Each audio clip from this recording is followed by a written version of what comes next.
মনসুর হাল্লাজ রহমাতুল্লাহ আলাই মাওলার প্রেমে পড়িয়া মাওলার সাধনা করতে করতে নিজের অস্তিত্ব ভুলতে ভুলতে এ আল্লাহর বান্দা নিজের আর অস্তিত্ব খুঁজিয়াই পায় না।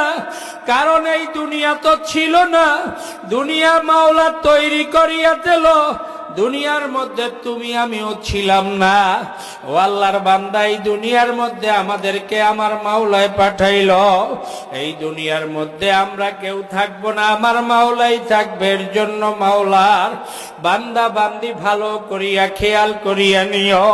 হুয়াল আউয়াল ওয়াল আখির ওয়াল যাহির ওয়াল বাতিল ওয়া হুয়া আলা কুল্লি শাইইন কাদির। মুরাকাবার মধ্যে যখন মনসুর হাল্লাজ রহমাতুল্লাহ আলাইহি পড়িয়া গেল, নিজের আর অস্তিত্বই খুঁজিয়া পাইল না।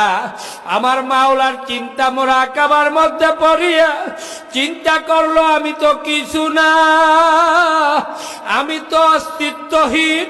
আল্লাহ আতা আলাল ইনসানি হিনুম মিনাদ দাহরি লাম ইয়াকুন শাইআম মাযকুরা ইন্না খালাকনাল ইনসানা ফি নুতফাতিন আমসাদিন নাবতালিহি ফাজআলনাহু সামিআন বাসীরা।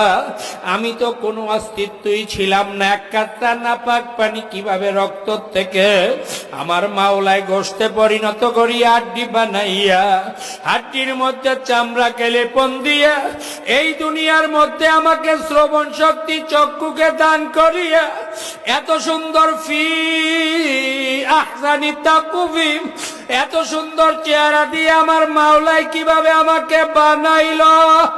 আমার মাওলাই কেমন এক মাওলা, এই আমাকে এত সুন্দর করিয়া বানাইয়া দুনিয়ায় পাঠাইল।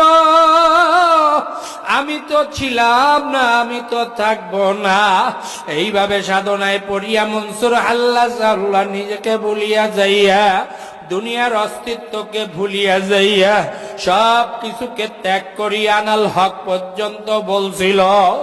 এর জন্য আমার মাওলার বান্দা বান্দি ভালো করিয়া খেয়াল করিয়া নিও। যদি নিজেকে সাধনা একবার করতেই পারো, সিদ্ধি লাভ করতেই পারো, মাওলার প্রেমিক হইয়া যাইতেই পারো, আল্লাহর ফজল ও করমে আর গুনাহ যখন হবে না, নেক যখন আর তোমার মধ্য থেকে ছুটবে না, তখন প্রত্যেকটা মুহূর্ত মাওলার ধ্যান ও খেয়ালের মধ্যে এমন ভাবে তুমি থাকতে পারবা, এক সেকেন্ডের জন্য মাওলা থেকে আর জুদা হইবা না। এর জন্য কোন এক আল্লাহওয়ালা বলে, ডাক দিয়া বলে, মাওলার বান্দার, মাওলার প্রেমিকরা মাওলা থেকে জুদা না।